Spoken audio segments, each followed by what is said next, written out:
YouTube, Florida Bandit here. I wanted to start my own little channel and video series on a car I'm working on, which is a 1977 Pontiac Trans Am.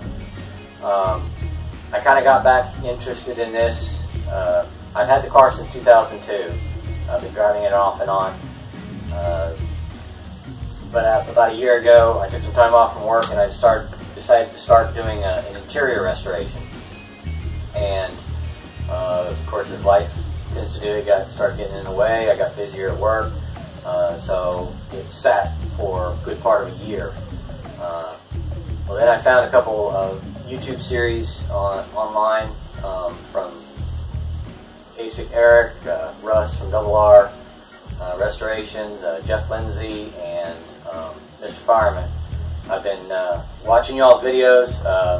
Thank you for doing those, by the way. They've been very informative, and they've inspired me to get back on my own project and get back to work. So, like I said, about a year ago, I started an interior restoration by stripping this interior out. I took the seats, carpet, all the sound deadening, and the dashboard out. Pretty much everything needed to be worked on. You can see the wheels and tires are off as well. I had those restored. My company in Texas Trans Am, restored those wheels. So now I'm getting back into it, and I started to try and do some floorboard patches, but they didn't go particularly well. So I've now changed over to do some real life welding in terms of MIG welding with a gas. So I've got that now set up, and we'll be showing you that here in a little bit. Some history on the car. I bought it in 2002. Drove it occasionally. I bought it from West Virginia. I've done some various smaller things on it. Rebuilt the transmission, rebuilt the carburetor and the drive shaft, and have done little maintenance projects on it since then. And the interior just really never, I never liked it. It was falling apart. So finally decided to do the seats and the carpet and all that. And in the process of that, like I said, I found the rusty floorboards, and so that kind of threw the project into a different direction, and I've had to adjust and start redoing this. So yeah, that's where we are right now. Alright, so this is the floor pan, passenger side floor pan. You can see the botched attempt with a flux core welder there. First time ever welding. Didn't do a very good job, so I bought a new setup, which is that right there, which is the MIG 135 from Eastwood. And we're getting ready to cut this out and replace it with that. So we're just taking some preliminary lines and seeing where it's going to end up. So that's what we're up to. Okay, so what we got under here is, this is the bottom side of the passenger floor pan. You can see again, the failed attempts the first time. So what I'm going to end up doing is cutting all this around up into this first. This is the rear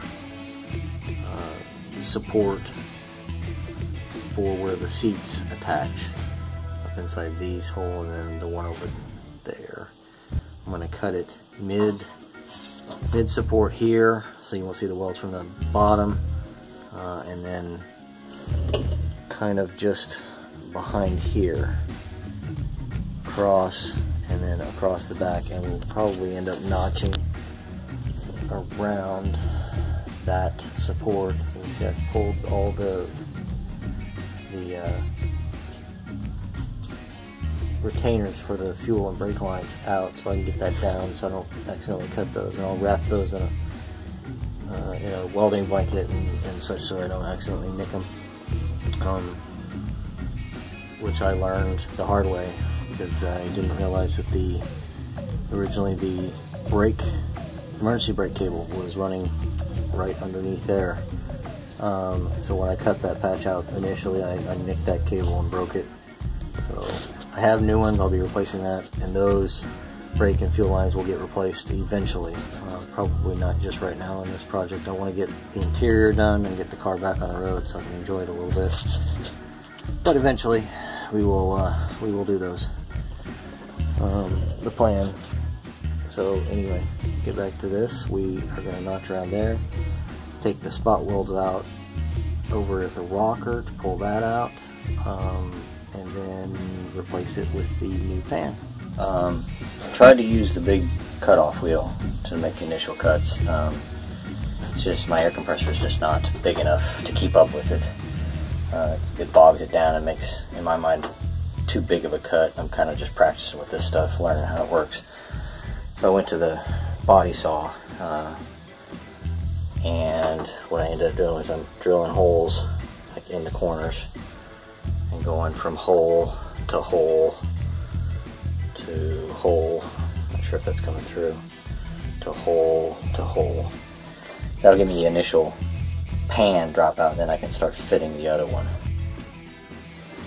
Got the initial cutout done, the cancer, which is right there. Have to duplicate those two slots in the pan to be able to put the floor plug back in, but that's the pan I got. I ordered these from Classic Industries, by the way. They were like $60. So that's where we are. I'm having trouble with the spot welds here. You can see those. I drilled those out. That didn't go particularly well. And the interesting thing is it's still not moving at all. So I think I'm not getting the right places. I guess a question for you guys, if you want to give me a hand here. And I mean, it's the only option to go in with the air hammer and start separating that up.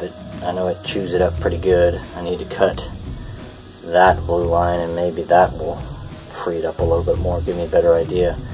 But I'd like to get this piece out in more or less one piece, so that I have kind of a pattern to look at, and you know, I don't really want to chew it all up with an air hammer. Plus, you run the risk of messing up the reinforcing thing underneath there. Same thing right there. That's, I mean, it's moving right there, but you can see I tried to drill a spot weld.